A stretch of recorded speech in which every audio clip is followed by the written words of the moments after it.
We are 25% of the way through the year, which means we are at quarter time.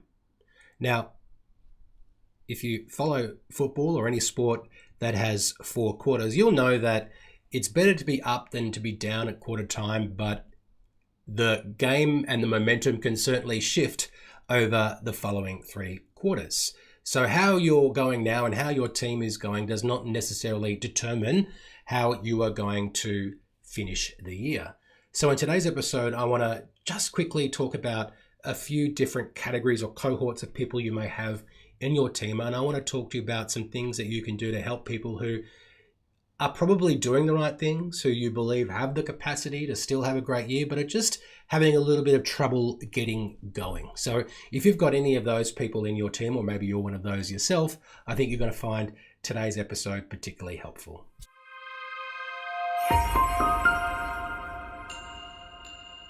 This is episode 262 of Commercial Real Estate Leadership. My name's Darren Krakowiak. I'm your host. Thank you so much for joining us. This is an episode today as part of our Best Of series, which was released a year ago. And I'm timing this one to be released now because it's all about what you can do if you're a commercial real estate principal to coach your agents to higher levels of performance at this exact stage of the year. It's the quarter time break. There's still another 9 months to go. But if you don't have the momentum behind you now, it's going to be hard to get to where you need to be by the end of this year. Now, you might see 3 different types of agents in your business right now. There are those who are on track or even ahead of where they need to be. There are those who are falling short. And then there are those which could get there if you can just give them a little bit of a nudge and a little bit of support to get them to where they need to be. So I want to talk today about the importance of encouragement and guidance to help individuals regain focus and also build motivation, plus some tips on empowering your team to improve performance in the second quarter of this year, which will lead them towards overall better performance throughout 2026. And before we get into this episode, I do want to let you know that since we released the original episode a year ago, we've launched a new program at cresuccess, which is called Sales Management as a Service. So if you're a commercial real estate principal and if you're not really into playing the sales management or department head function, you don't like the whole accountability game, or if you think that your team could use an additional layer of accountability along with skills development and mindset development, well, you can get that without having to hire a $150,000 sales manager or department head with Sales Management as a Service. If you want more information, go to cresuccess.co/sales. We've already got 13 agencies around Australia on board to this, and we'd love to make yours number 14. cresuccess.co/sales. All right, let's get into today's episode. Today's episode is all about how we can help people who perhaps haven't had the best start to the year, but have really great potential to still have a great year. And before we get into talking about those people, I just do want to talk about the other cohorts of people that you may have, the people who are already on track or way ahead of schedule, and then the people who probably aren't going to make it. So in terms of the people who are on track or ahead of schedule, I think it's just about giving them a bit of a rev up and reminding them of the opportunity to achieve more. So don't let those people stay limited by the targets, if you've set targets at the start of the year for them, or their own expectations about what is possible. You want to help them be motivated to do even more, to really sell the possibility and to give them the tools and the resources that they need so that they can produce more than what they expected at the start of the year, and certainly that the first quarter of performance shows that they can exceed if they continue with the way the year is going so far. So that's what I'd be doing with those groups of people. Then at the other end of the spectrum, we've got people who are just not going to make it, who aren't exhibiting the behaviors, who aren't putting in the effort and aren't performing the activities which are going to lead to them being able to post a year of performance. Well, we need to start intervening now with those people. Don't let it run and drag on until halfway through the year or 3/4 of the year or even the full year before you make an assessment on how it is that they're going. While, yes, I do believe that you can still turn things around after 3 months, we do need to start doing things which makes it possible for us to make decisions on those people before the end of the year if we can see right now that they are just not going to get there. Don't let it drag out. I've seen it happen many times. No one is helped by us not having those difficult conversations. We need to be willing to have those difficult conversations as soon as it is time and appropriate to have them.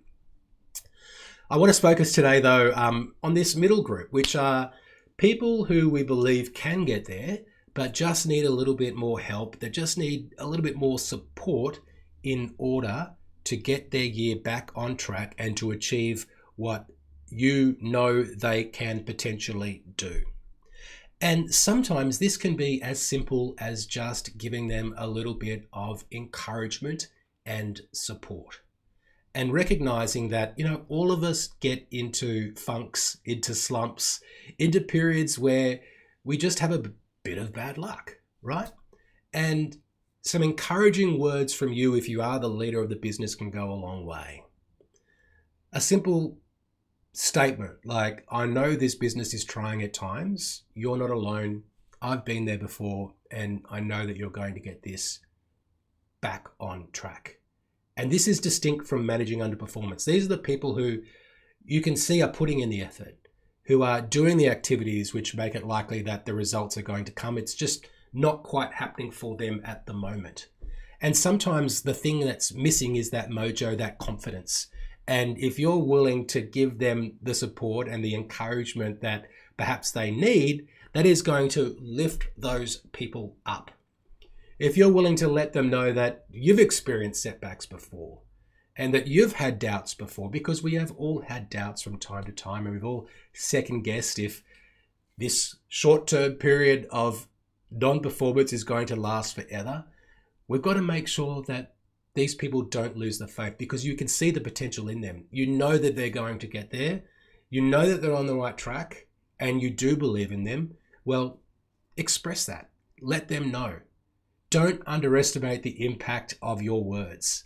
You are the leader. And even if you're not a leader, by the way, sometimes a little bit of encouragement from somebody else, an outside voice, somebody else just to come and interrupt that pattern of negative self-talk that might be going on in their mind because they've had a few bad results. That can be the difference between them remaining in a slump or getting their mojo back. The other thing that sometimes can happen with people who you know can get there, but just aren't quite having a good run, is that maybe they've lost their focus a little bit. And this is another thing that you can do as a leader. It's help them get back on track. Sometimes when things aren't going our way, we might get shiny object syndrome. And this has happened to me, and I'm certainly someone who is prone to it. And the problem with giving up on something that you've been working on and then starting to work on something else is that you'll lose a lot of the momentum that you've built up. And in my business last year, I went through a period of about 2.5 months where we weren't bringing on any new clients. And I kind of think about it as like a clogged drain hole. And I'm plumbing, and finally, of course, it gets cleared, and then the leads start to come through, or the better leads start to come through. But there was this period where I was speaking to the wrong prospects, and the prospects that I was speaking to weren't converting, right? And I started to really doubt what it was that I doubt my capacity, doubt my capability. And if it wasn't for the coach that I had that reminded me to continue to stick to the fundamentals and to do all the things that I've been doing because they are the right things to be done, and that is the strategy, then I can likely get distracted by starting a TikTok channel or whatever it is that I could see other people doing in order to get results. That would mean that I would lose all the momentum that I had based on the strategy that I had in place that was previously getting me results, but just wasn't for a short period of time. So if you're working with somebody who perhaps has lost their mojo and is a little bit distracted, one thing that you can do is just get them focused on the metrics which will help them get the results that they are looking for. Often these people are already the ones who are doing the activities that make it likely that they're going to get the results. We just want to make sure they keep doing them, that they keep trying to unplug that hole, and then the water will start flowing and the leads and the deals will start coming again, right? So make sure they're continuing to generate leads, to call prospects, to submit proposals. Make sure that they're doing things like working the listings that they have harder, that they're canvassing for buyers and lessors, that they're looking for ways to improve and enhance their marketing techniques as opposed to trying completely different things which may or may not work.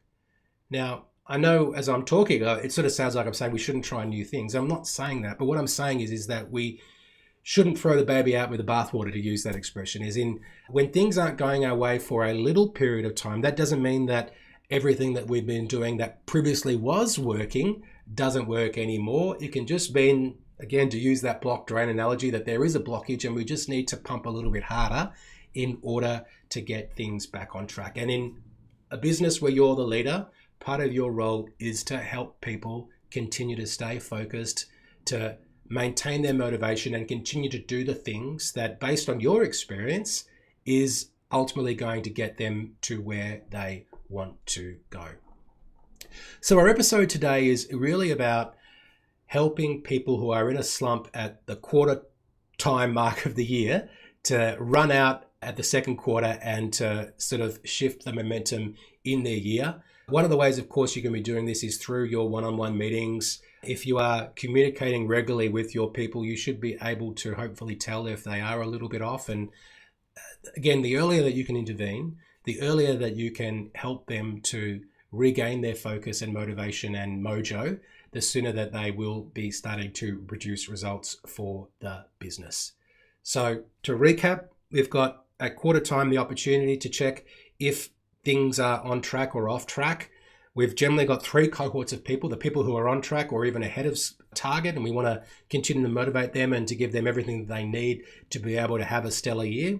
We've got at the other end of the spectrum, people who are just not going to get there, and we need to start having those difficult conversations as soon as appropriate so it doesn't just continue to drag on and on. Even though those conversations are difficult, they need to be had, and that's what is ultimately better for everyone. And then we've got these people in the middle who we know can get there, but they just need some help, some support from you. And again, the point of really today's episode is don't underestimate the power of your experience and your encouragement to help these people get back on track. That's our episode for today. Thank you so much for listening. I will speak to you soon.